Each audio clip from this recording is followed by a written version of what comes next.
என் தங்க பிள்ளையே, இன்று இந்த தாய் சந்தோஷ செய்தியை கொண்டு வந்திருக்கிறேன்.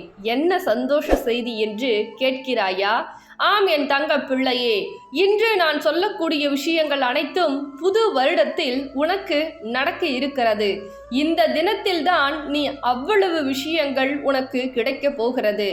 கிடைக்க வேண்டுமென்றால் என்ன செய்ய வேண்டும்? ஆம் என் தங்க பிள்ளையே, நான் சொல்வதை கடைபிடிக்க வேண்டும் உன் இல்லத்தில்.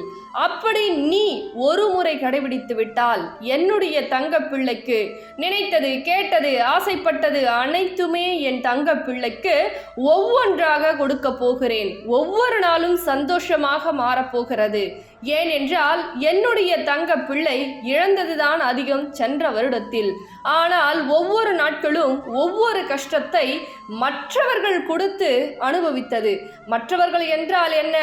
சந்தோஷமாக நீ இருக்க வேண்டும் என்று சொல்லியவர், உயிராய் உறவாய் இருப்பேன் என்று உனக்கு வாக்கு கொடுத்தவர், சத்தியமாக நான் உன்னை விட்டு பிரிய மாட்டேன் என்று அன்பாய் பேசிய, பொய்யாக உறவாடிய நபர்களால் ஒவ்வொரு நாட்களும் என்னுடைய தங்க பிள்ளையானது மரண வழியை சுமந்து கொண்டு வந்தது. என்னுடைய தங்க பிள்ளையை என்னால் பார்க்க முடியாத அளவிற்கு வருத்தப்பட்டது.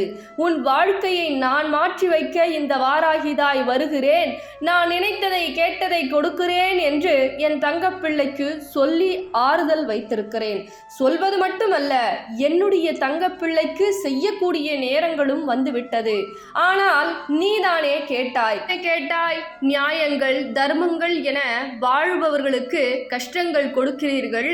ஆனால் தர்மத்தை தடையாக நினைத்து அதர்மம் செய்பவர்களுக்கு நன்ற வாழ்க்கையை கொடுக்கிறீர்கள் என என்னுடைய தங்க பிள்ளையானது வருத்தத்தில் அதிகமாகவே இருக்கிறது. என்னை கண்ணீர் வடித்து வைத்தவர்கள், கஷ்டப்படுத்தியவர்கள், துரோகம் செய்தவர்கள், ஏமாற்றியவர்கள் என அனைவருமே சந்தோஷமாக வாழ்கிறார்கள் இந்த உலகத்தில். ஆனால் நல்லது செய்ய வேண்டும், அடுத்தவருக்கு துரோகம் செய்யக்கூடாது, கெடுதல் செய்யக்கூடாது, பொறாமை விடக்கூடாது என நான் நேர்மையாக வாழ்ந்தேன் வாராகி தாயே. என் வாழ்க்கையில் எந்த மாற்றமும் இன்னும் கடுகளவு கூட நடக்கவில்லையே என என்னுடைய தங்க பிள்ளையானது மிகப்பெரிய வருத்தத்திலும் மிகப்பெரிய சோகத்திலும் இருக்கிறது. ஆனால் என் தங்க பிள்ளையே, இன்று இந்த பதிவினை நீ கேட்க காரணம் என்ன தெரியுமா? உன்னுடைய நேர்மை, உன்னுடைய நல்ல குணம், உன்னுடைய உண்மையான அன்பு. அதனால்தான் இந்த பதிவை உன்னை நான் கேட்க வைத்து, உன்னுடைய கஷ்டத்தில் நான் துணை வருவேன், அதை சரி செய்து கொடுப்பேன். உன் வாழ்க்கையில் எவ்வளவு பிரச்சனைகள் இருந்தாலும் அதை நான் உனக்கு சரி செய்து கொடுத்து உன் வாழ்க்கையை சந்தோஷமயமாக்குவேன் என கண்டிப்பாக இப்பொழுது இது மட்டுமல்ல, சொல்வது மட்டுமல்ல, செய்யவும் போகிறேன். ஏனென்றால் என் தங்க பிள்ளை படாத துன்பங்களையும் படாத கஷ்டங்களையும் அனுபவித்து விட்டது. இனிமேல் என் வாழ்க்கை நான் ஏன் வாழ வேண்டும் என்ற நிலைக்கு தள்ளப்பட்டிருக்கிறது.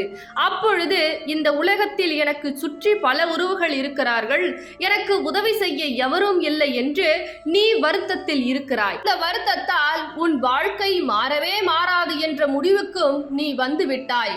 ஆனால் என் தங்க பிள்ளையே, நான் சொல்வதை கேள்.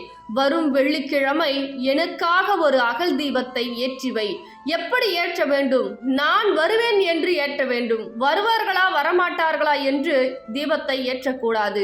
ஒவ்வொரு தருணத்திலும் நான் சொல்லக்கூடிய ஒரே விஷயம் இது மட்டும்தான். என்ன தெரியுமா?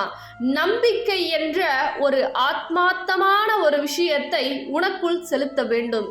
அந்த நம்பிக்கை என்பதனால்தான் நாளைய மாற்றம் என்பது நிர்ணயிக்கப்பட்டு விட்டது என நான் இவ்வளவு தைரியமாக சொல்லுகிறேன். ஆனால் உன்னுடைய தைரியத்தை நீ இழந்திருக்கிறாய். அதுவும் யாருக்காக? பொய்யாய் உன்னை நேசித்தவருக்காக, பொய்யாய் உன் மீது அன்பு காமித்தவருக்காக, பொய்யான வாழ்க்கையை வாழ்பவர்க்காக உன் தைரியத்தை இழந்திருக்கிறாய். என் தங்க பிள்ளையே, உண்மையாக இருப்பவர்கள்தான் தங்க பிள்ளையை தைரியமாக இருக்க வேண்டும், கோபமாகவும் இருக்க வேண்டும். கஷ்டத்தில் இருந்தாலும் நமக்கென்ற ஒரு தன்மானத்தை வளர்த்து கொள்ள வேண்டும். ஆனால் உண்மையான உறவிற்காக நம் பயத்தை கூட வளர்த்து கொள்ளலாம், அவர்களுக்கு அடிமையாக கூட இருக்கலாம். ஆனால் பொய்யாக நேசிப்பவர்களுக்கு கடுகளவு கூட நீ பயம் கொள்ளக்கூடாது. அவர்கள் வாழ்க்கையில் வர வேண்டும் என்று நினைக்கக்கூடாது. வாழ்க்கை இவர்கள் உயர்த்தி விடுவார்கள் என்ற பொறாமை கூட அல்ல, பெருமை கூட அல்ல, அவர்களுடன் பழகவும் கூடாது. இதுதான் தங்க பிள்ளையே நான் சொல்ல வருவது. பொய்யான நபருக்காக கண்ணீர் வடிக்காதே. பொய்யான நபர் வேண்டுமென்று வாழ்க்கையில் விரதங்கள் இருக்காதே. பொய்யான நபர் வேண்டுமென என்னிடம் கேட்காதே. ஏன் தெரியுமா? ஒரு தாயானவள் தன்னுடைய தங்க பிள்ளையின் வாழ்க்கையை பள்ளத்தில் தள்ளுபவர்களை நான் கண்டுகொண்டு உன்னுடைய கரங்களால் அவர்களை நான் எப்படி கொடுப்பேன்? நீ ஒரு தாயாக இருந்தால் உன்னை ஏமாற்றுபவர், வருங்காலத்தில் உன்னை சரியாக பார்த்து கொள்ளாதவர், சரியாக கவனித்து கொள்ளாதவர், தவறு என்று தெரிந்தும் இந்த நபர் உனக்கு சரியில்லாத நபராக இருந்தும் ஒரு தாயானவள் ஒரு வாழ்க்கையை எப்படி மணமுடிப்பாள், எப்படி வாழ்க்கை துணையாக மாற்றுவாள்? அதனால்தான் என் தங்க பிள்ளையே சில விஷயத்தை காலதாமதம் ஏற்படுத்துகிறேன். ஒரு சில தங்க பிள்ளைகளுக்கு செய்த தண்டனைக்கு கண்டிப்பாக அவர்கள் பதில் சொல்லியே ஆக வேண்டும். ஏனென்றால் ஒவ்வொரு நாட்களும் என்னுடைய தங்க பிள்ளையின் கண்ணீரை பார்த்து ஒரு சில பேர் ரசித்து கொண்டிருக்கிறார்கள், ஒரு சில பேர் அவமானப்படுத்தி பேசி கொண்டிருக்கிறார்கள், ஒரு சில பேர் நீ எல்லாம் எங்கே உயர்ந்து விட போகிறாய், நான் இல்லை என்றால் உன் வாழ்க்கையே மண்ணாக மாறிவிடும் என தூற்றி கொண்டிருக்கிறார்கள். அவர்கள் கண்முன்னே என் தங்க பிள்ளையை நான் வாழ வைப்பேன் என்று வைராகியமாக உன் வாழ்க்கையில் வரப்போகிறேன், வந்துவும் விட்டேன். ஏனென்றால் நான் வந்ததால் தான் இந்த பதிவானது உன் கண்ணில் பட்டிருக்கிறது. கேட்க முடியும். முதலில் நான் உன் வாழ்க்கையில் வரவில்லை என்றால் இதையெல்லாம் நீ பார்க்கவும் முடியாது. என்னுடைய உருவ புகைப்படமாக இருக்கட்டும், உருவச் சிலையாக இருக்கட்டும், நீ என்னையும் பார்க்க முடியாது, நான் உன் கண்களையும் பார்க்க முடியாது. இதுதான் சத்தியமே தவிர எப்பொழுதும் உனக்கு துணையாக இருக்கலாம் என்று முடிவு செய்துவிட்டேன். உன் வாழ்க்கையை உயர்த்தலாம் என்று முடிவு செய்துவிட்டேன். ஒவ்வொரு தருணமும் தாயாக, தந்தையாக, குருவாக உன்னை வழிநடத்தலாம் என்று முடிவு செய்துவிட்டேன். அனைத்தையும் முடிவு செய்துவிட்டேன். ஆனால் இன்று இனிமேல் நீ முடிவு செய்து கொள்ள வேண்டும். என்ன தெரியுமா? என் வாழ்க்கை உயரப்போகிறது. என் வாழ்க்கையில் நான் இழந்த அனைத்தையும் என் தாய் கொடுக்க போகிறார்கள். ஒவ்வொரு தருணமும் மகிழ்ச்சியான வாழ்க்கை நான் வாழப்போகிறேன். ஒவ்வொரு விஷயத்திலும் என் தாய் எனக்கு கூட இருக்கிறார்கள் என்று இந்த தாரக மந்திரத்தை மட்டும் ஒரே ஒரு நாள் சொல். அதுவே போதுமானது. நிச்சயமாக எந்த உதவியாக இருக்கட்டும், எப்பேற்பட்ட விஷயமாக இருக்கட்டும், என்னுடைய உதவி என்பது நீ கேட்காமலே உன் இல்லம் தேடி ஓடோடி வரும். இதில் எந்த மாற்றமும் கிடையாது. நீ எள்ளளவு கூட சந்தேகப்பட அவசியம் இருக்காது. ஆனால் வெள்ளிக்கிழமை நான் சொல்வது போல் செய். சிகப்பு திரி, ஒரு அகல் தீபத்தை எடுத்துக்கொள். வாசலில் 2 அகல் தீபத்தை ஏற்ற வேண்டும், சிகப்பு திரி போட்டு. என் புகைப்படத்திற்கு முன்னாலோ சிலைக்கு முன்னாலோ ஒரு அகல் தீபத்தை ஏற்ற வேண்டும். பிறகு எப்படி வழிபட வேண்டும்? ஓம் ஐம் க்ளீம் ஆராகி வசிவசி ஸ்வாகா என்ற மந்திரத்தை ஜபித்தாலும் பரவாயில்லை.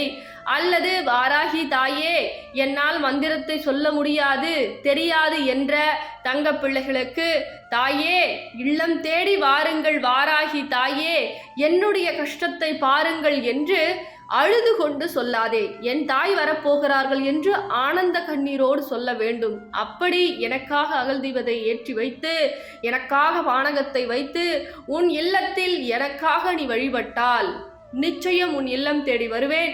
என்ன குறை இருந்தாலும், என்ன கஷ்டம் இருந்தாலும் அதை சரி செய்து உன் இல்லத்தை வாழ்நாள் முழுவதும் சந்தோஷமாகவும் தைரியமாகவும் இந்த தாய் உன் இல்லத்தில் நிரந்தரமாக தங்கி உன்னை பார்த்து கொள்வேன் என் தங்க பிள்ளையே. இது சத்திய வாக்கு என் தங்க பிள்ளையே. பிறகு இந்த பதிவினை மற்றவர்களுக்கும் உன் பொன்னான கரங்களால் பகிர்ந்துவிடு என் தங்க பிள்ளையே.